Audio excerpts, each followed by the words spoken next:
الرحمن الرحيم الحمد لله رب العالمين والصلاة والسلام على سيدنا ونبينا وطبيب قلوبنا وشفيع ذنوبنا ومولانا أبي القاسم محمد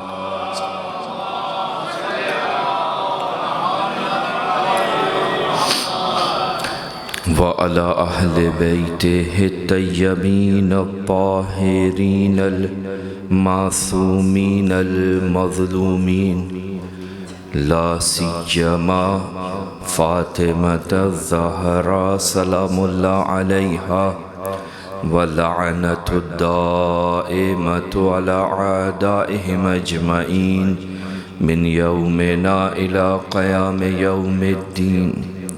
أما بعد فقد قال الله سبحانه وتعالى في محكم كتابه: أعوذ بالله من الشيطان الرجيم، بسم الله الرحمن الرحيم. قل لا أسألكم عليه أجرا إلا المودة في القربى.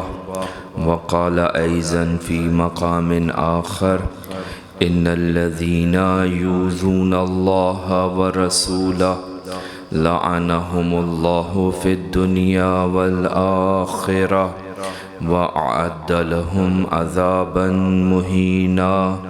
وقال رسول الله صلى الله عليه وآله وسلم: فاطمة بضعة مني من آذاها فقد آذاني.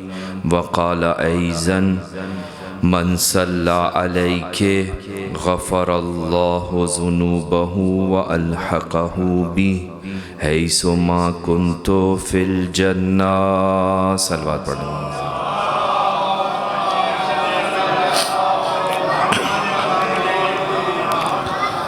پروردگار آپ کی عبادات اپنی بارگاہ میں قبول فرمائے، اور جن مومنین کے اصال ثواب کو اس مجلس کے ذریعے جن کو اصال ثواب کا ارادہ کیا گیا ہے، پروردگارہ اس مجلس کے ثواب کو ان مرحومین کے نامہ اعمال میں درج فرما. ایک مرتبہ ان مومنین کے اور تمام مرحومین کے درجات میں بلندی کے لیے بآواز بلند صلوات پڑھ دیجیے.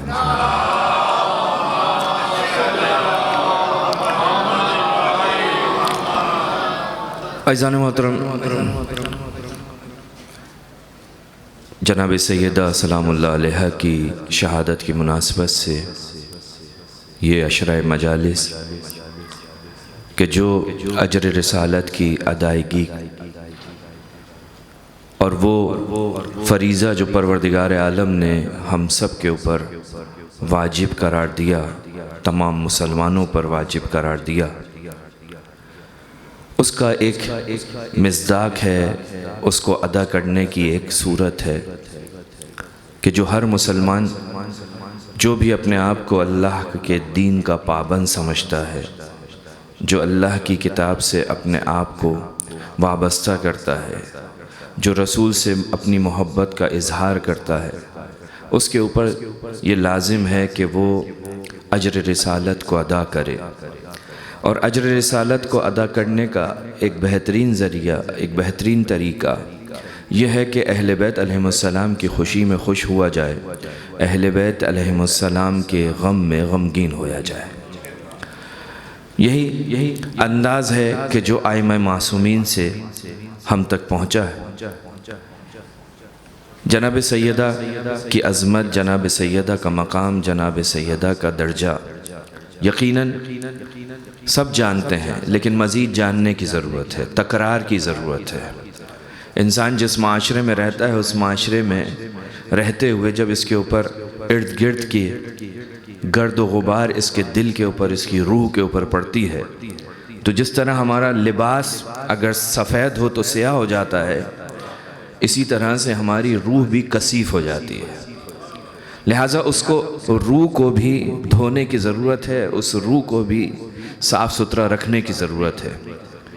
اور یہ مجالس ہیں کہ جو انسان کی روح کے اوپر وہ جو گرد و غبار چڑھ جاتی ہے اس کو جھاڑ دیتی ہیں۔ ایک صلوات پڑھیں گے محمد والے۔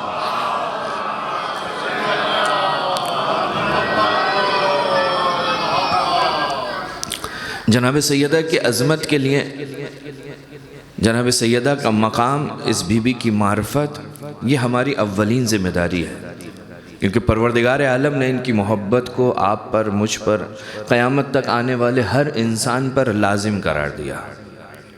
کسی مسلمان کے ذہن میں یہ خیال نہیں آ سکتا کہ یہ جو پروردگار عالم نے مودت اہل بیت یا مودت قربہ کی بات کی ہے، کوئی ایک فرد بھی مسلمان کا ایسا نہیں ہو سکتا جو اس بات کا انکار کرے کہ قربہ سے مراد جناب سیدہ نہیں ہے۔ یعنی جناب سیدہ کی ذات وہ ذات ہے کہ جس کے قربہ ہونے میں کوئی اختلاف نہیں کر سکتا۔ اگر لغت کے اعتبار سے بھی دیکھا جائے تو قربہ کے اندر جو اہل لغت نے ایک جملہ اضافہ کیا ہے، کون سے رشتہ دار، قرابت دار کن رشتہ داروں کو کہا جاتا ہے، تو لغت کے اعتبار سے ان رشتہ داروں کو قرابت دار کہا جاتا ہے جن سے نسبی تعلق ہو، جن سے نسبی تعلق ہو۔ تو عزیزان محترم، جناب سیدہ سے زیادہ کوئی نزدیک رسول خدا سے نہیں تھا۔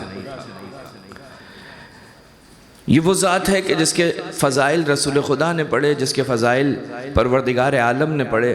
ابھی میں نے آپ کی خدمت میں کچھ 2 آیتیں اور 2 احادیث جو تلاوت کی، فقط تبرکاً آخری روایت سے شروع کرتا ہوں کہ آخری آیت میں اللہ کا بھی فرماتا ہے، جناب سیدہ کی عظمت کو بیان کر رہا ہے، من صلی علیک، اے فاطمہ تمہارا مقام، تمہارا مرتبہ یہ ہے کہ جو شخص بھی تمہارے اوپر درود و سلام بھیجے،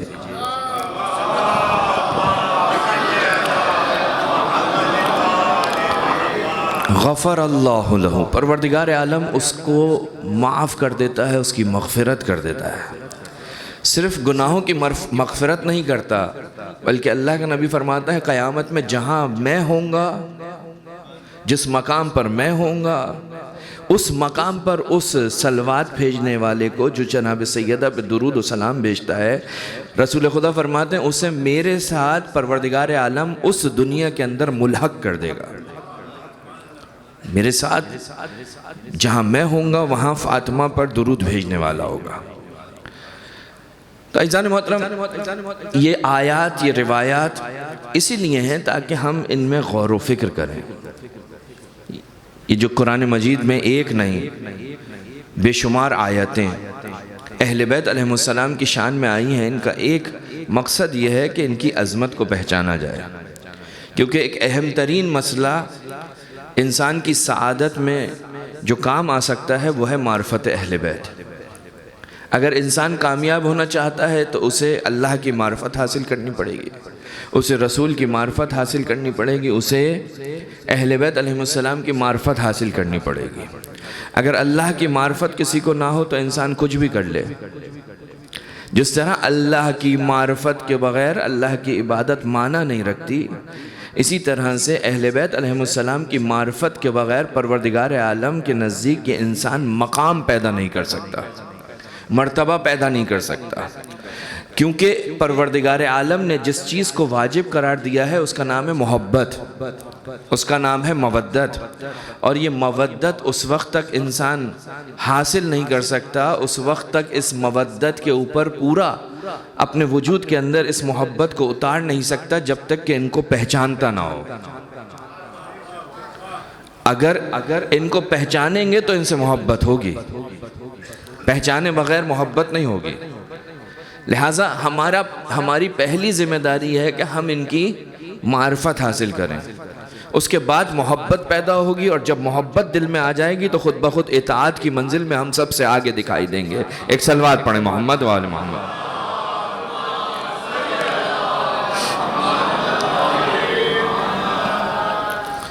لہٰذا ہماری ذمہ داری ہے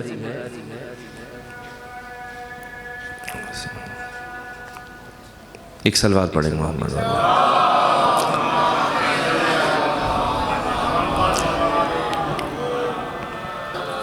تو یہ بی بی کون ہے کہ جس کی پروردگار عالم اتنی عظمت بیان کر رہا ہے؟ اللہ کا نبی یہ کہتا ہوا دکھائی دے رہا ہے یہ میرا ٹکڑا ہے، فاطمہ بضعۃ منی من عزاہا فقد عزانی۔ کون ہے یہ جس بی بی کے اتنے قصیدے رسول خدا پڑھ رہا ہے؟ کون ہے یہ بی بی کہ امیر المومنین سے لے کر آخری امام زمانہ جل اللہ تعالی فرجہ الشریف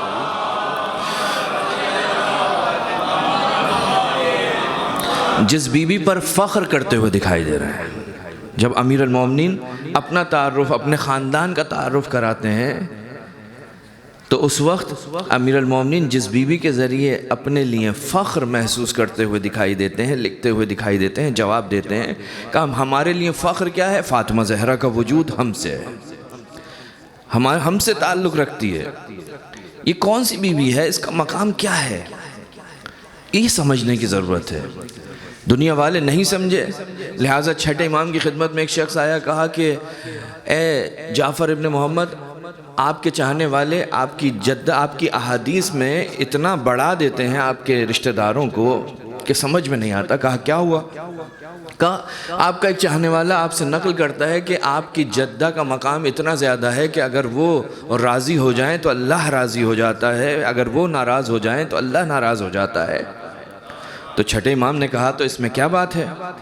اس میں کیا بات ہے؟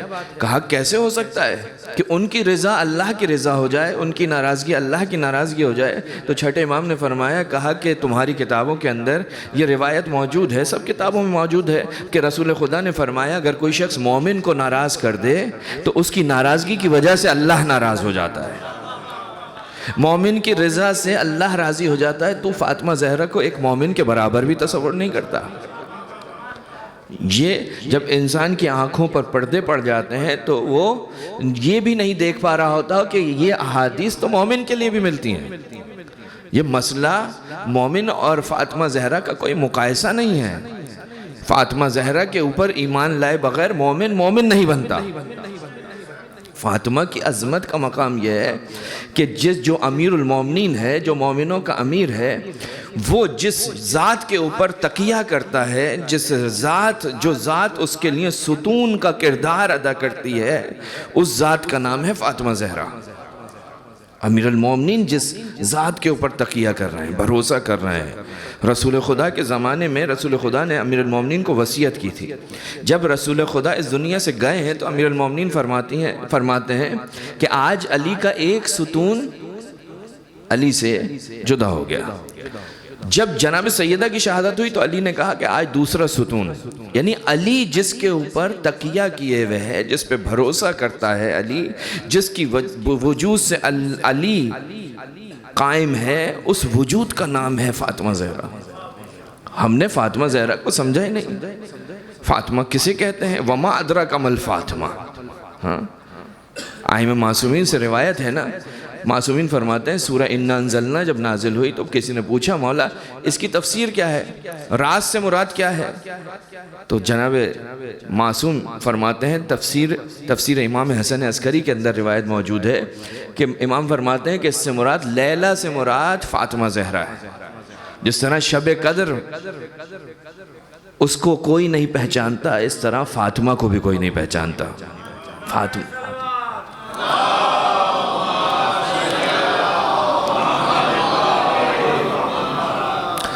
ہماری ذمہ داری ہے کہ ہم پہچانیں، کیونکہ پہچانیں گے نہیں تو محبت بڑھے گی نہیں۔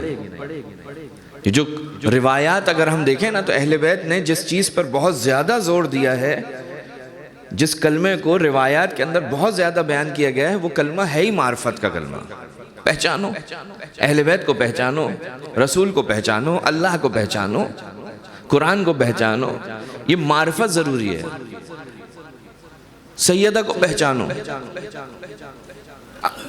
ایک طرف پہچاننے کی بات کرتے ہیں اور دوسری طرف ایک عجیب جملہ بھی ملتا ہے۔ امیر المومنین رسول خدا کی ایک مشہور و معروف حدیث ہے جو آپ سب کے ذہنوں میں ہے کہ رسول خدا نے فرمایا یا علی ما عرفک الا اللہ وانا۔ اللہ کا نبی فرماتا ہے کہ اے علی تمہیں کسی نے نہیں پہچانا اللہ کے اور میرے سوا، یا اللہ نے پہچانا علی کیا ہے یا میں پہچانتا ہوں علی کیا ہے۔ اس زمانے میں رہنے والا کوئی مسلمان علی کو درک نہیں کر سکا۔ یقیناً یہ معرفت حقیقی معرفت ہے، یہ علی کا مقام، علی کی عظمت کیا ہے۔ جس طرح سے علی کی معرفت حاصل کرنا ممکن نہیں، کیسے ہو سکتا ہے کہ جو علی کا کف ہو، کیسے ہو سکتا ہے کہ جو علی کا کف ہو، کہ جس کف کے بارے میں چھٹے امام نے یہ فرمایا تھا کہ اگر فاطمہ کے لیے علی کو پروردگار خلق نہ کرتا تو آدم سے لے کر عیسیٰ تک کوئی فاطمہ زہرا کا کف نہیں تھا، کوئی کف نہیں تھا۔ تو عزیزان محترم، وہ فاطمہ جو علی کا کف واقع ہو رہی ہے، اگر علی کا وجود آتا ہے تو فاطمہ کا کف اس دنیا کے اندر وجود حاصل کرتا ہے، وجود پیدا کرتا ہے۔ تو جب علی کی معرفت حاصل کرنا ممکن نہیں تو کیسے ہو سکتا ہے کہ فاطمہ کی حقیقت کو کوئی پہچان لے؟ تو یہ ہمیں جو معرفت کا حکم دیا گیا ہے وہ ہمارے اعتبار سے ہے، کیونکہ فاطمہ تو وہ ذات ہے کہ جس کے نام کا معنی ہی ایک معنی یہی ہے۔ ہاں، فاطمہ کو فاطمہ کیوں کہا گیا؟ اس فاطمہ کے 9 معنی کیے گئے ہیں، انشاءاللہ عرض کروں گا اگر کل ٹائم ملا تو۔ آج صرف اس جملے سے ملا رہا ہوں کہ فاطمہ کو فاطمہ کہنے کا ایک مقصد، ایک وجہ یہی ہے، لِأَنَّ النَّاسِ فُتِمُوا عَنْ كُنْهِ مَعْرِفَتِهَا۔ ہم معصوم فرماتے ہیں فاطمہ کو اس لیے فاطمہ کہا گیا کیونکہ لوگ ان کی حقیقی معرفت حاصل کرنے سے عاجز ہیں۔ کوئی بھی شخص حقیقت زہرا کو نہیں سمجھ سکتا، لہٰذا اس شخصیت کا نام پروردگار عالم نے فاطمہ رکھا، کہ جس کا وجود بھی آسمانی، جس کا جسم بھی آسمانی، جس کی روح بھی آسمانی۔ جسم شجرہ طوبہ سے اس دنیا میں آیا، روح وہ روح ہے کہ وہ ملکوتی روح ہے کہ جس کے بارے میں پروردگار عالم نے حدیث قدسی یا معصومین کی احادیث کے اندر ملتا ہے کہ پروردگار عالم نے اپنے نور سے فاطمہ زہرا کے نور کو خلق کیا، یعنی روح بھی آسمانی، جسم بھی آسمانی۔ اس شخصیت کے بارے میں آج مسلمانوں کے لیے ایک سوالیہ نشان ہے کہ اتنے 100 سال گزر گئے، رسول کی ایک بیٹی تھی، رسول کی ایک بیٹی کی تاریخ شہادت نہیں معلوم، 3 شہادتیں، 3 تاریخیں ہیں، رسول کی بیٹی کی قبر نہیں معلوم، رسول کی بیٹی کا جنازہ رات کی تاریکی میں اٹھ گیا۔ یہ مسلمانوں کے لیے ایک سوالیہ نشان ہے، قیامت تک آنے والے ہر مسلمان کے سامنے ایک سوال ہے، آخر کیا بات ہے کہ رسول کی بیٹی جس کا رسول احترام کرتا تھا۔ میں ابھی اس بحث میں نہیں جاتا کہ رسول کی کتنی بیٹیاں تھیں، لیکن تاریخ نے لکھا کہ رسول کی ایک بیٹی ایسی تھی کہ جب وہ رسول کی محفل میں آتی تھی رسول کھڑا ہو جاتا تھا۔ کسی اور بیٹی کے لیے تاریخ میں محدثوں نے حدیث کی کتابوں میں یہ نہیں لکھا کہ رسول کی کوئی بیٹی تھی کہ جس کے لیے رسول اس انداز میں کھڑے ہوتے تھے، آگے جاتے تھے، پیچھے آتے تھے، پیشانی کا بوسہ لیتے تھے، اپنی جگہ پر بٹھاتے تھے۔ کسی کے لیے رسول خدا کی حدیث نہیں ملتی، رسول خدا کا عمل نہیں ملتا۔ اور میں ہمیشہ کہتا ہوں یہ رسول کا عمل کہ جو ایک مرتبہ رسول خدا سے بار بار اس عمل کو انجام دیتے تھے، ایک مرتبہ نہیں کیا، اور جو عمل رسول خدا بار بار انجام دیتے ہیں اسے مسلمان کہتا ہے سنت رسول۔ جو عمل رسول خدا سے بار بار صادر ہو، جسے رسول بار بار انجام دیتے ہوں، رسول ہر روز نماز کے بعد اپنی داڑھی کے اوپر کنگا پھیرتے تھے۔ مسلمانوں نے اپنی کتابوں کے اندر لکھا یہ کام کرنا سنت رسول ہے۔ آج مسلمان اپنی جیب میں کنگا بھی رکھتا ہے، نماز کے بعد جو ہے وہ داڑھی کے اوپر کنگا بھی پھیرتا ہے۔ کیوں پھیرتے ہو؟ کہا اس لیے کہ میرا رسول پھیرتا تھا، میرے رسول کا لباس ایسا تھا، میرے رسول کا چلنے کا انداز ایسا تھا، میرے رسول کے بیٹھنے کا انداز ایسا تھا۔ تو اس رسول کے کہ جس کی اتنی ساری سنتوں کو ہم فالو کرتے ہیں، ایک سنت یہ بھی تو تھی کہ جب بھی بیٹی آتی تھی کھڑے ہو جاتے تھے، جب بھی بیٹی آتی تھی اپنی جگہ سے کھڑے ہوتے تھے، آگے بڑھتے تھے، استقبال کرتے تھے، بوسہ لیتے تھے، اپنی جگہ پر بٹھاتے تھے۔ تو آج مسلمان اپنی بیٹی کا استقبال کیوں نہیں کرتا؟ بھئی زندگی میں ایک دفعہ ہی کر لے، سنت رسول کو سوچ کر زندگی میں ایک مرتبہ ہی مسلمان یہ کہے کہ بھائی میرا رسول یہ کرتا تھا کہ جب رسول کی بیٹی آتی تھی تو رسول جو ہے استقبال کرتے تھے، تو آج مجھے بھی چاہیے، میں رسول کا ماننے والا ہوں، میں رسول کی سنت پر عمل کرنے والا ہوں۔ مسلمانوں نے کتابیں لکھی ہیں سنن النبی کے نام سے، ہم سب کی مسلمانوں کے تمام فرقوں نے یہ کتابیں لکھی، ایک فرقے سے تعلق نہیں رکھتا، تمام فرقوں کے علماء نے کتابیں لکھی ہیں جن کا نام ہے سنن النبی، رسول کی سنتیں۔ لیکن رسول کی سنتوں میں یہ والی سنت دکھائی نہیں دیتی، یعنی یہ عمل رسول اس میں دکھائی نہیں دیتا۔ کیوں؟ اس لیے کہ وہ حدیث نقل کرنے والے جانتے تھے کہ یہ رسول کا معمولی عمل نہیں ہے، یہ رسول کا معمولی عمل نہیں ہے، یہ رسول کا کسی بیٹی ہونے کے اعتبار سے کسی کا احترام نہیں ہے، یہ رسول کا صرف بیٹی ہونے کے ناطے احترام نہیں ہے، بلکہ یہ کوئی اور ہی مسئلہ ہے۔ اگر بیٹی ہونے کے ناطے یہ احترام ہوتا تو اصحاب رسول دیکھ رہے تھے کسی ایک صحابی نے بھی اس پر عمل نہیں کیا، کسی ایک تابعین میں سے بھی کسی نے عمل نہیں کیا، بعد میں آنے والے کسی محدث نے بھی، سب نے حدیث لکھی، حدیث سب نے لکھی، لیکن سنن النبی کے اعتبار سے، رسول کی سنتوں کے اعتبار سے اس حدیث کو نہیں پیش کیا۔ رسول کا یہ عمل تھا، رسول کا یہ عمل تھا، رسول یہ کرتے تھے۔ کیوں؟ اس لیے کہ ہر لکھنے والا یہ جانتا تھا، اصحاب جانتے تھے کہ رسول خدا جو جناب سیدہ کے لیے کھڑے ہو رہے ہیں، یہ بیٹی ہونے کے عنوان سے نہیں ہو رہا ہے، بلکہ یہ کسی اور عنوان سے، کسی اور فضیلت کی بنا پر اس بیٹی کا مقام اور مرتبہ دیکھ کر اللہ کا حبیب اپنی جگہ سے کھڑا ہو رہا ہے۔ یہ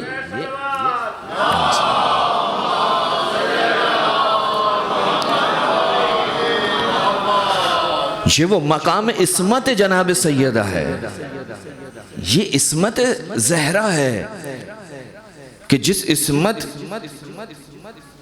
کو پروردگار عالم نے، اس عصمت کبریٰ کو جو جناب سیدہ سلام اللہ علیہا کو عطا کیا ہے، جب رسول دیکھتا ہے کہ ایک شخصیت آ رہی ہے کہ جو اللہ کی خاص کنیز ہے، امت اللہ ہے، جب وہ آتی ہے تو رسول فاطمہ کو نہیں بلکہ امت اللہ کے استقبال میں کھڑا ہوتا ہے، اس کے استقبال میں کھڑا ہو رہا ہے۔ یہ بیٹی کا استقبال نہیں ہے، بیٹی کا استقبال ہوتا تو پھر ہم بھی آج کر رہے ہوتے۔ ایک صلوات پڑھیں گے محمد وآل محمد۔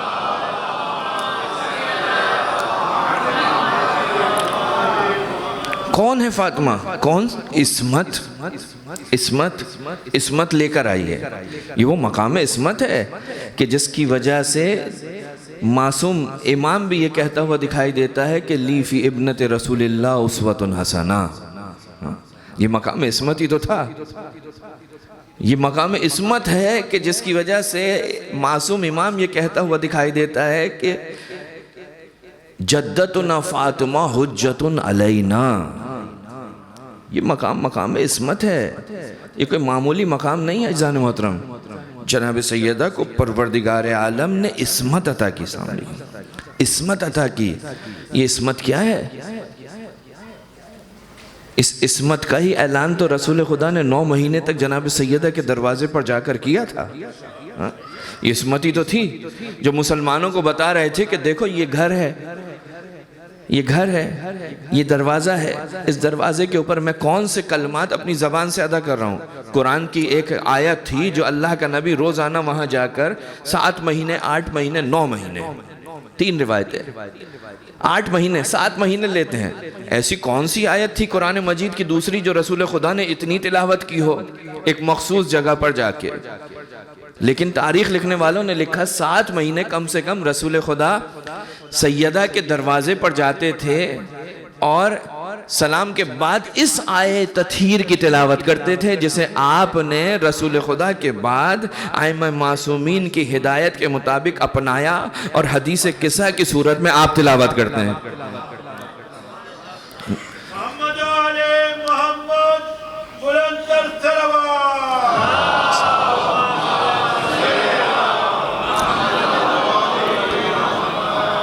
کیا ہے وہ آیت کیا کہہ رہی ہے؟ پروردگار عالم نے، آپ سب پڑھتے ہیں، آپ سب کو حفظ ہے، پروردگار عالم نے چاہا کہ ان سے ہر قسم کے رجس کو دور کر دیا جائے، ہر قسم کے عیب کو دور کر دیا جائے، ہر قسم کے شک کو دور کر دیا جائے، ہر قسم کی پلیدی کو دور کر دیا جائے۔ اللہ کا ارادہ ہے۔ اور عزیزان محترم، یہ عصمت وہ چیز ہے، وہ بنیادی چیز ہے کہ اگر عصمت نہ ہو تو دین اپنی جگہ پر باقی نہیں رہ سکتا۔ یہ جو جتنی بھی شریعتیں آئی ہیں نا، اس شریعتوں کو لانے والا جو نبی ہوتا تھا، اگر اس کے پاس عصمت نہ ہو تو اس کی لائی ہوئی شریعت کا کوئی اعتبار نہیں ہوتا۔ جو بھی اپنے آپ کو اللہ سے منسوب کرتا ہے نا کہ میں اللہ کا نمائندہ ہوں، حضرت آدم سے شروع کیجئے حضرت خاتم تک، ہمارا عقیدہ ہے کہ حضرت آدم نے جو بھی اپنی زبان سے کہا وہ حق تھا، وہ سچ تھا، اس میں کسی قسم کا کوئی شک نہیں تھا، اس میں کسی قسم کی کوئی خلاف پروردگار عالم گفتگو نہیں تھی۔ کیوں؟ کیونکہ وہ معصوم تھا۔ اگر اللہ کا نمائندہ معصوم نہ ہو تو کم سے کم میرے ذہن کے اندر یہ تو خیال آ سکتا ہے کہ جس طرح میں بھول جاتا ہوں اسی طرح یہ بھول گیا ہو، جس طرح میں شک کا شکار ہو جاتا ہوں اسی طرح یہ شک کا شکار ہو گیا ہو، جس طرح سے میں بھولنے کے بعد مطلب کو کچھ اور کر دیتا ہوں۔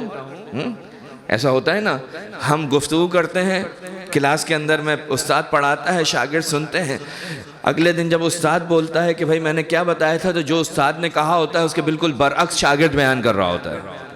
کیوں؟ اس لیے کہ معصوم نہیں ہے۔ لیکن جب ہم کہتے ہیں کہ معصوم ہے، اللہ کا نبی معصوم ہے، 1,24,000 انبیاء معصوم ہیں، تو اب آنے والا ایک ایک نبی جو کچھ بیان کرتا ہے بلا تشبیہ، نبی کی جو کیفیت ہے وحی کی نسبت سے بالکل ایسے ہی جیسے سمجھانے کے لیے عرض کر رہا ہوں، جس طرح سے ٹیپ ریکارڈ کا آپ ریکارڈنگ کا بٹن دبا دیں، اب جو کچھ آپ کی زبان سے نکلے گا وہ سب کا سب اس کے اندر ویسا کا ویسا محفوظ ہو جائے گا، اور جب آپ اس کو چلائیں گے تو جیسا بیان ہوا تھا ویسا ہی اس سے ادا ہوگا، وہ کبھی بھی مخالفت نہیں کرے گا، جیسا آیا تھا ویسا ہی پلٹائے گا، ہاں جیسا آپ نے اس کو دیا ویسا ہی اس نے پلٹا دیا۔ اللہ کا نبی معصوم ہوتا ہے، جیسا اللہ کی طرف سے اس کے پاس آتا ہے ویسا ہی وہ آگے بڑھاتا ہے۔ وہ اور ہوں گے کہ جن کے نبی جو ہے شک کا شکار ہو جائے کہ یہ اللہ کی وحی ہے یا کسی شیطان اور ابلیس کا وسوسہ ہے۔ ہم مان ہی نہیں سکتے، اصلا دین کی بنیاد عصمت کے اوپر ہے، یعنی جتنے بھی انبیاء آئے ہیں وہ معصوم ہیں۔ یہ عصمت اتنی اہم ہے، اگر کسی بھی شخص کے پاس کسی بھی شخص کے بارے میں کہ جو اللہ کا نمائندہ ہو، آپ اس کی عصمت کے بارے میں مشکوک ہو جائیں، پھر کچھ نہیں بچتا۔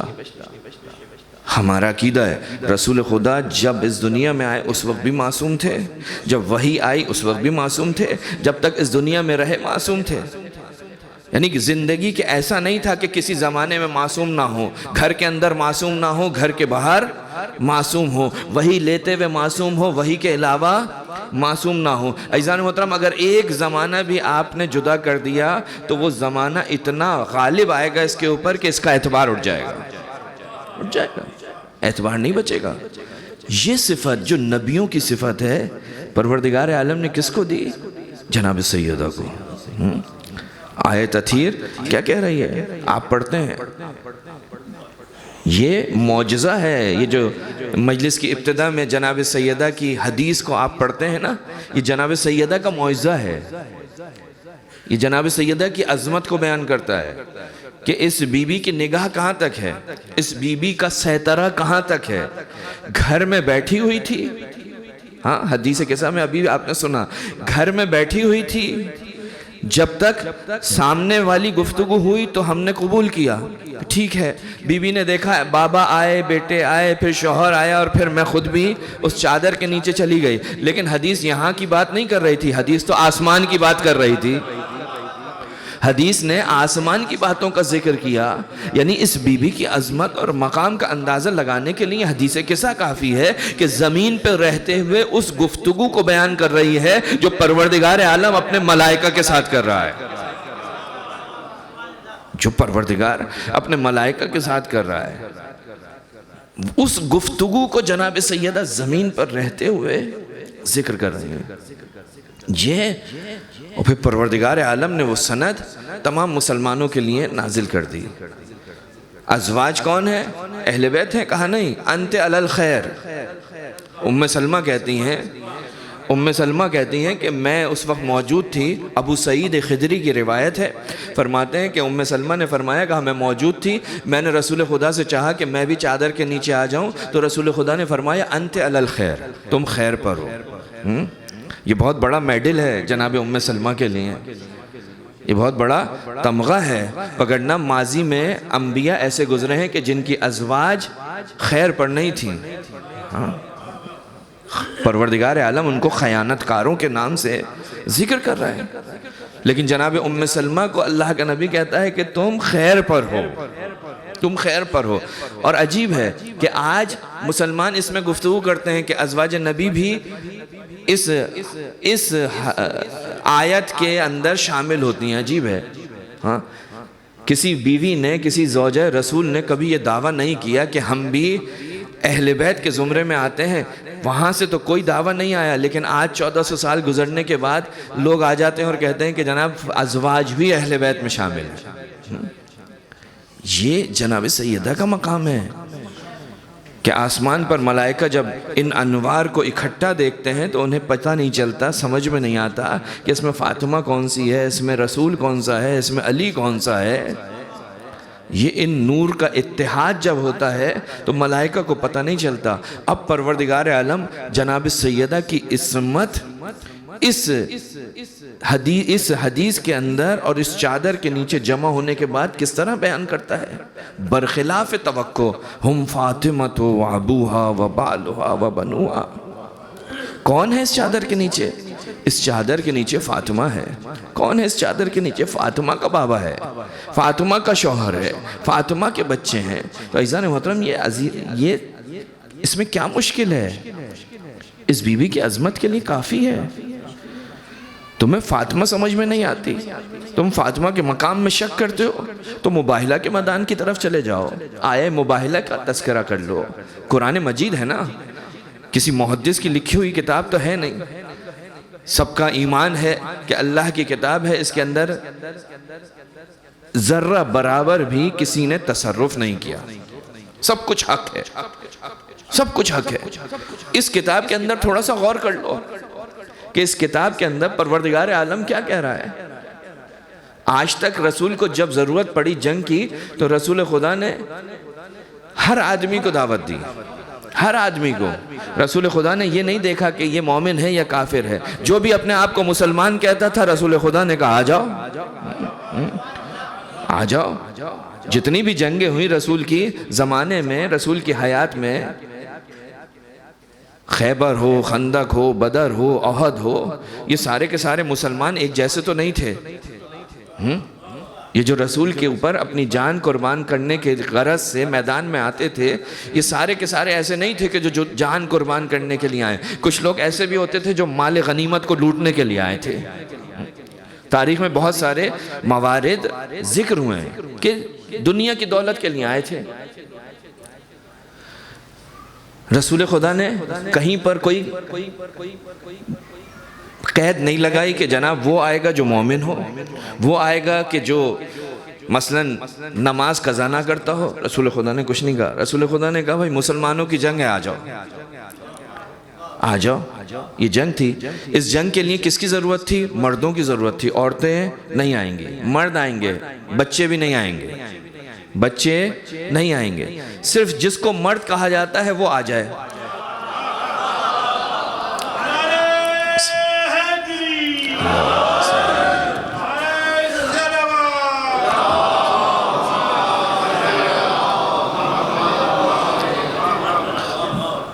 وہ آ جائے، وہ آ جائے، وہ آ جائے، جس کے ہاتھوں میں طاقت ہے وہ آ جائے، جو اپنا دفاع اور اسلام کا دفاع کر سکتا ہے آ جائے۔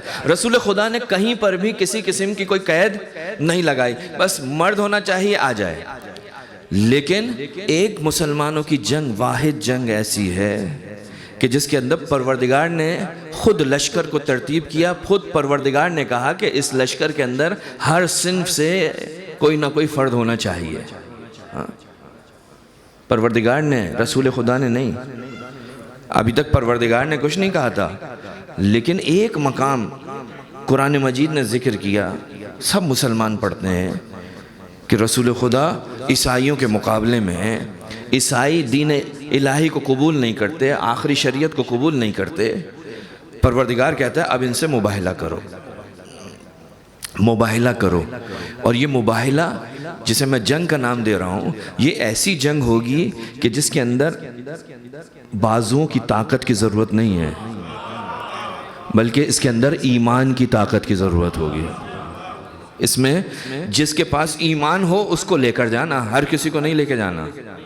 جو سچا ہو اس کو لے کر جانا. کیوں؟ کیونکہ یہ جنگ ہے سچ اور جھوٹ کی. یہ جنگ ہوگی سچ اور جھوٹ کی. تو اب رسول خدا سے کہا اے اللہ کے نبی، اب آپ کو کس کو لے کر جانا ہے؟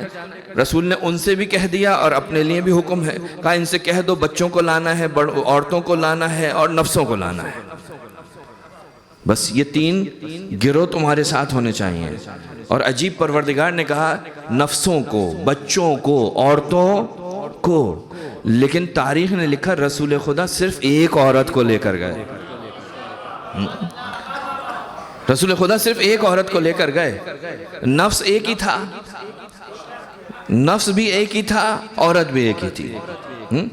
کہا پروردگارا، تو نے اپنے حبیب کو کہا تھا عورتوں کو لے کر جائے، لیکن تیرا حبیب صرف ایک عورت کو لے کر جا رہا ہے. حکم الہی ہے. کیسے ہو سکتا ہے رسول خدا حکم الہی کے خلاف کوئی اپنی مرضی سے اپنی بیٹی کو لے جائے؟ حکم الہی ہے. اللہ کا نبی حکم الہی کے خلاف نہیں کر سکتا. یہ ہمارا ایمان ہے. اب اللہ کا نبی آخر ایک عورت، مدینے کے اندر رسول کے گھر میں اس وقت کئی عورتیں ہیں، رسول کے نکاح میں کئی عورتیں ہیں، رسول کے اطراف میں اصحاب کے گھروں کے اندر عورتیں ہیں، لیکن رسول خدا صرف ایک عورت کو لے کر جا رہے ہیں. کیوں؟ یہاں سے پتہ چلتا ہے کہ یہ جنگ کس چیز کی تھی؟ ایمان اور کفر کی جنگ تھی. یہ جنگ صادقین اور کاذبین کے درمیان تھی. پروردگار نے خود تعارف کرایا نا، کیونکہ آیت میں کیا کہا ہے؟ آخری حصہ کیا ہے؟ لعنت کرنا. لعنت کرنا کس کے اوپر؟ جھوٹوں پر. بس لعنت کرنے سے گھبرانا نہیں چاہیے، جھوٹوں پر لعنت کرنی چاہیے. ایک صلوات پڑھیں محمد وآل محمد.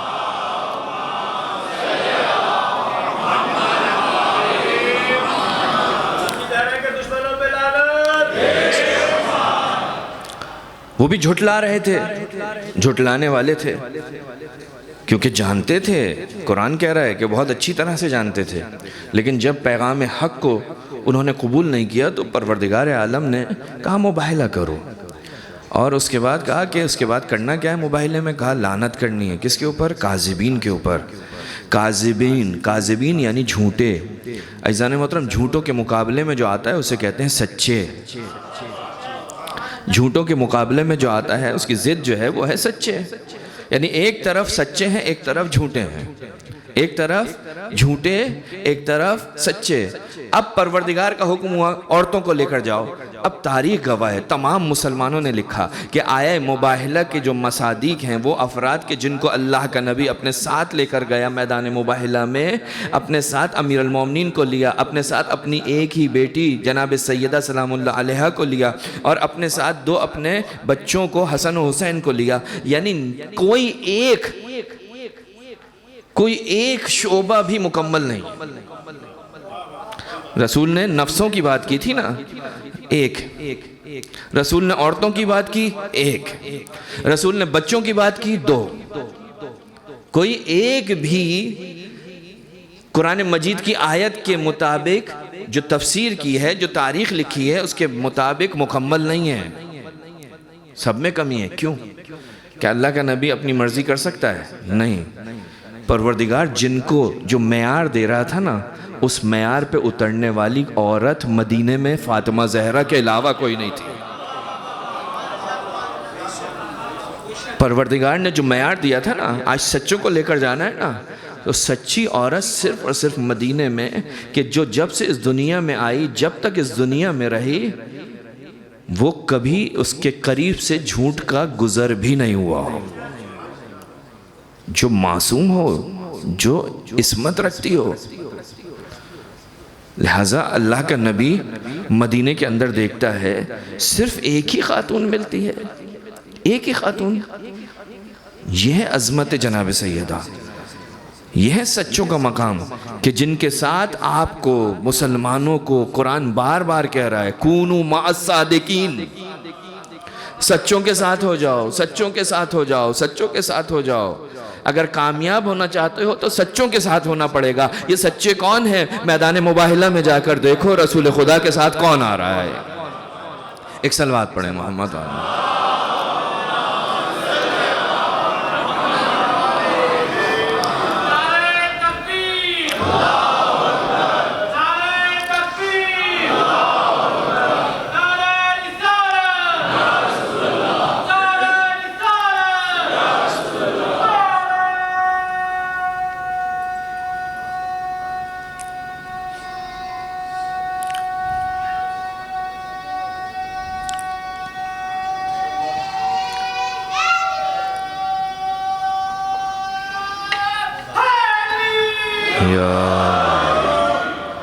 یہ آئے مباہلہ اہل بیت کی فضیلت جناب سیدہ کی عظمت کو بیان کر رہی ہے، جناب سیدہ کی صداقت کو بیان کر رہی ہے۔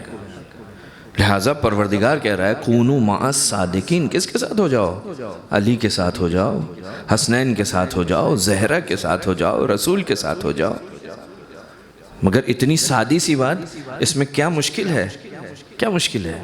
سمجھ میں نہیں آتی۔ کون ہے فاطمہ؟ فاطمہ وہ ہے کہ جس کے انفاق کے قصیدے پروردگار پڑھتا ہے۔ قرآن میں 135 آیتیں اہل سنت مفسروں نے لکھی ہیں کہ جو اہل بیت سے تعلق رکھتی ہیں، جناب سیدہ سے تعلق رکھتی ہیں۔ کچھ آیتیں تو ایسی ہیں کہ جن کا سبب نزول جناب سیدہ ہیں، کچھ آیتیں ایسی ہیں جن کا شان نزول جناب سیدہ ہیں، کچھ آیتیں ایسی ہیں کہ جو جناب سیدہ کی وجہ سے نازل ہوئی، ان کے عمل کی وجہ سے نازل ہوئی۔ 135 آیتیں۔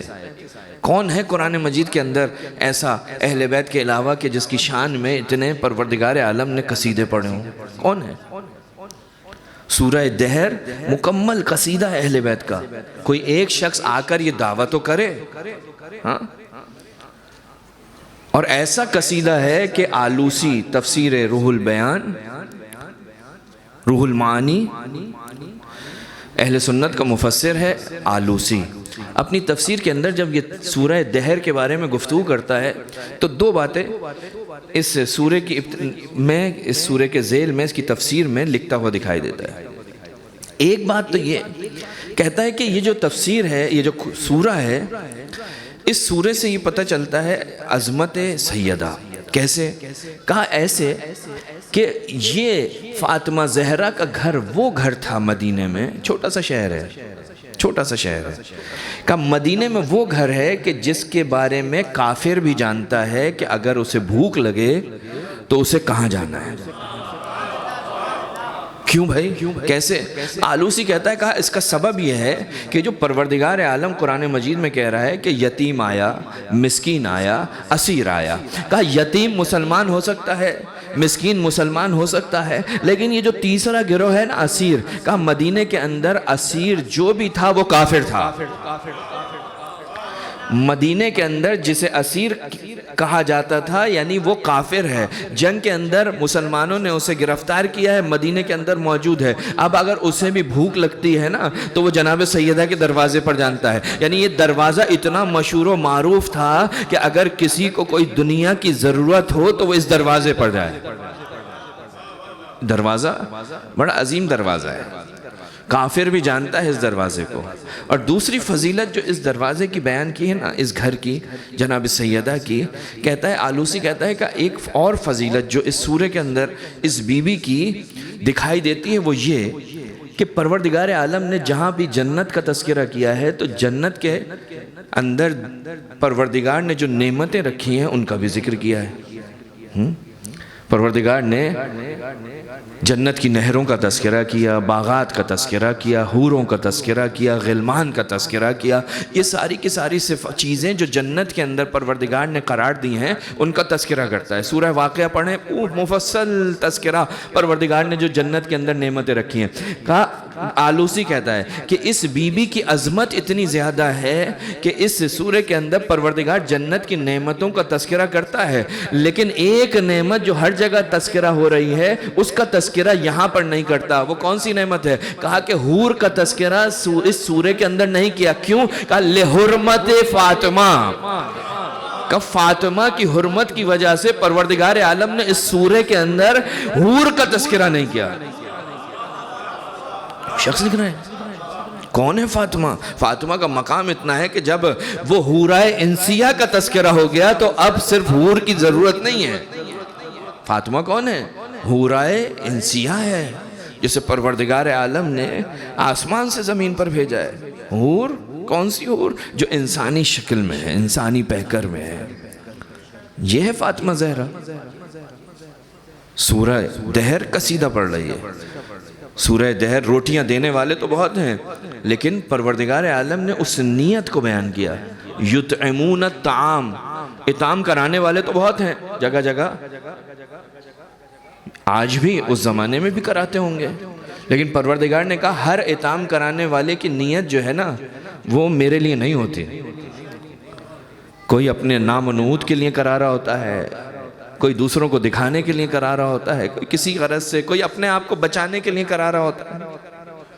ہاں کس لیے کر رہا ہے؟ لیکن پروردگار نے کہا یہ جو اطعام تھا یہ خالص اطعام تھا. یہ کس کے لیے تھا؟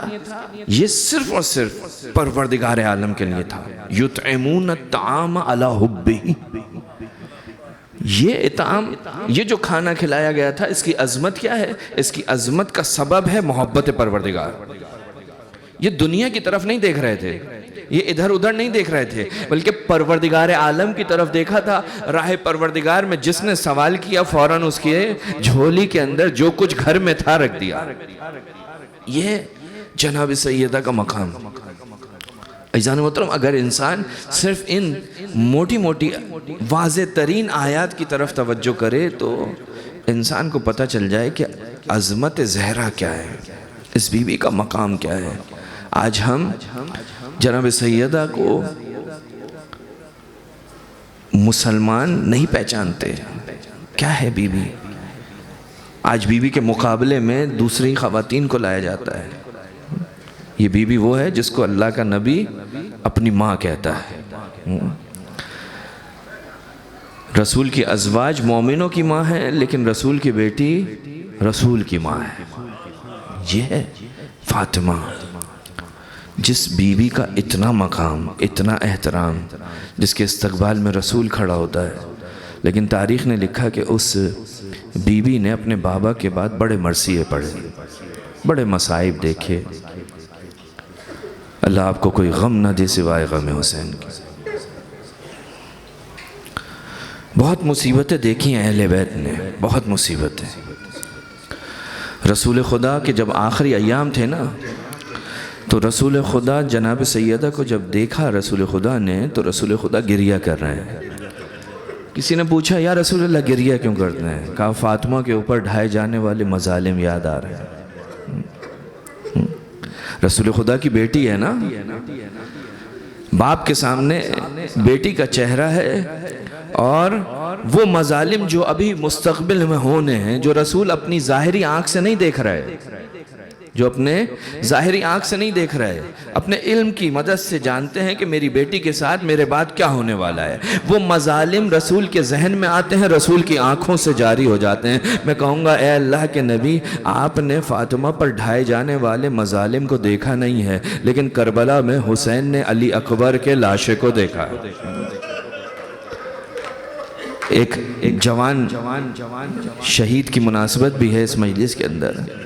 ہاں اے اللہ کے نبی، آپ نے زہرا کے لاشے کو نہیں دیکھا، آپ نے زہرا پر ڈھائے جانے والے ظلموں کو نہیں دیکھا، آپ نے تماچا مارتے ہوئے زہرا کو نہیں دیکھا. وہ علی کی ہمت تھی، علی دیکھ رہے تھے، لیکن کربلا میں حسین نے اکبر کو دیکھا۔ مقاتل کے اندر ایک واقعہ نقل ہوا ہے کہ ایک ذاکر اپنے کاروان کے ساتھ جب کربلا پہنچا نا تو شب جمعہ تھی، شب جمعہ پہنچا، اس نے کہا رک جاتے ہیں، لیکن جب دور سے گنبد سید الشہداء کو دیکھا، کہا نہیں آج شب جمعہ ہے، حسین کی جو آج زیارت کرتا ہے اس کو ایک گناہ پروردگار عالم بخش دیتا ہے، چلو آج چلتے ہیں، آج مخصوص ہے رات حسین کی۔ کہتا ہے کہ جب میں حسین کی زیارت پہ گیا تو میں نے علی اکبر کے مصائب پڑھے، میں نے اکبر کی مصیبت پڑھی، بعد میں ہم سب مسافر خانے میں آ گئے، میں اپنے کمرے میں سو رہا تھا کہ اچانک میں نے رات میں عالم خواب میں دیکھا کہ حسین کا نمائندہ آیا ہے اور مجھ سے کہتا ہے کہ تیار ہو جاؤ، سب کو جمع کر لو، حسین ابن علی تمہاری زیارت کے لیے آ رہے ہیں، حسین تمہاری زیارت کے لیے آ رہے ہیں۔ ایک مرتبہ وہ شخص کہتا ہے کہ میں تیار تھا، تم سب جمع تھے، ایک مرتبہ میں نے دیکھا کہ ایک نورانی شخصیت ہمارے حجرے میں داخل ہوئی، میں نے کہا مولا آپ نے کیوں زحمت کی، میں خود آپ کی خدمت میں آ جاتا۔ کہا نہیں، دیکھو کیونکہ تم ہمارے پاس آئے تھے، اب ہماری ذمہ داری ہے کہ ہم تمہارے پاس آئیں۔ حسین اس کی زیارت کے لیے آئے۔ دو تاریخ کہتی ہے کہ دوسرا جملہ حسین نے کہا کہ دوسری بات یہ آنے کا سبب دوسرا یہ ہے کہ وہ جو تمہارے علاقے میں، تمہارے محلے میں جب ہماری مجلس ہوتی ہے نا، وہ جو ایک شخص، ایک مومن جو تم ہمارے زائروں کی، عزاداروں کی چپلوں کو سیدھا کرتا ہے نا، اس کو جا کر میرا سلام کہنا۔ اور تیسرا آنے کا سبب یہ ہے کہ دیکھو جب شب جمعہ آؤ نا تو اکبر کے مصائب مت پڑھنا، میری ماں زہرا کربلا میں ہوتی ہے، اکبر کی مصیبت برداشت نہیں ہوتی۔ اجرکم اللہ، اکبر کی مصیبت بڑی مصیبت ہے۔ جب معصوم سے کسی نے پوچھا نا کہ مولا بیٹے کی سب سے مصیبت کا وقت بیٹے کی نسبت سے کیا ہوتا ہے، کہا کہ جب جوان بیٹا مرنے کے لیے جا رہا ہو تو باپ کے لیے اس سے بڑی مصیبت کی گھڑی کوئی نہیں ہوتی۔ یہاں بھی 18 سال کا بیٹا کربلا میں اور 18 سال کی بیٹی مدینے میں، لیکن فرق اتنا ہے کہ حسین کے آغوش میں اکبر کا لاشا ہے اور اکبر کا ایک ہاتھ سینے پر ہے۔ حسین برچھی نکالنا چاہتا ہے لیکن برچھی نکال نہیں پا رہا، بیٹا ہاتھ نہیں ہٹاتا، کہا بیٹا کیا بات ہے، کہا بابا یہاں برچھی کا پل ٹوٹ گیا ہے۔ باپ کے لیے سخت ہے، باپ کے لیے بڑی مصیبت ہے، لیکن عزیزو مدینے کا رخ کیجئے، لیکن یہاں باپ نہیں ہے لیکن علی جیسا شوہر موجود ہے۔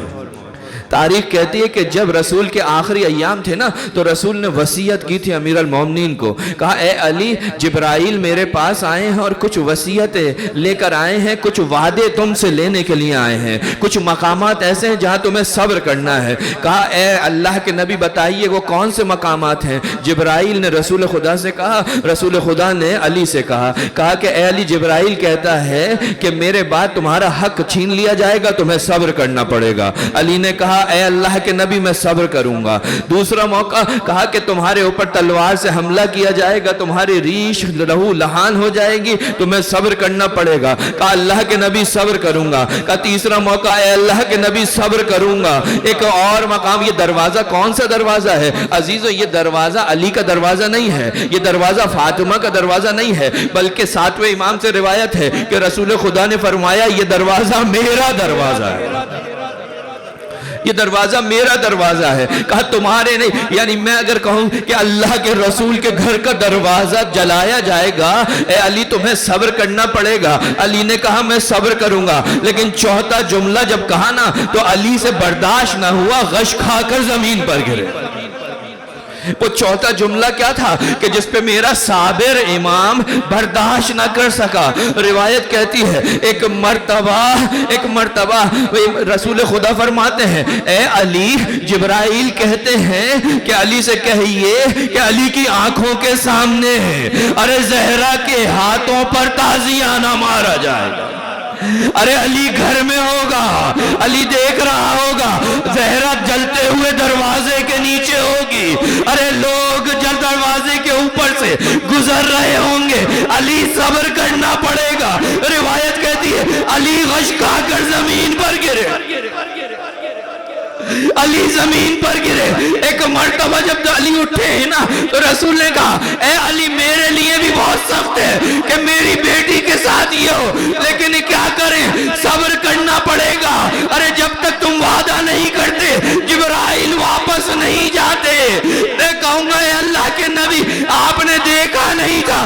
علی نے وہ منظر اپنی آنکھوں سے دیکھا. ارے سننا اور ہے، دیکھنا اور ہے.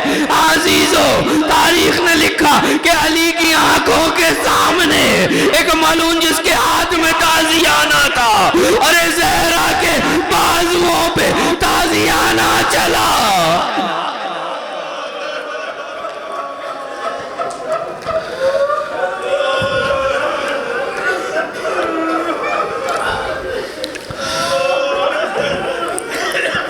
وَلَلَعْنَةُ اللَّهِ عَلَى قَوْمِ الظَّالِمِينَ وَسَيَعْلَمُ الَّذِينَ ظَلَمُوا أَيَّ مُنْقَلِبٍ يَنْقَلِبُونَ. پروردگار تجھے واسطہ محمد وآل محمد کی عظمت کا، اس عبادت کا ثواب ان تمام مرحومین جن کے نام ابتدا میں لیے ان کے نام اعمال میں درج فرما، انہیں اعلیٰ علیین میں جگہ عنایت فرما. پروردگار تجھے واسطہ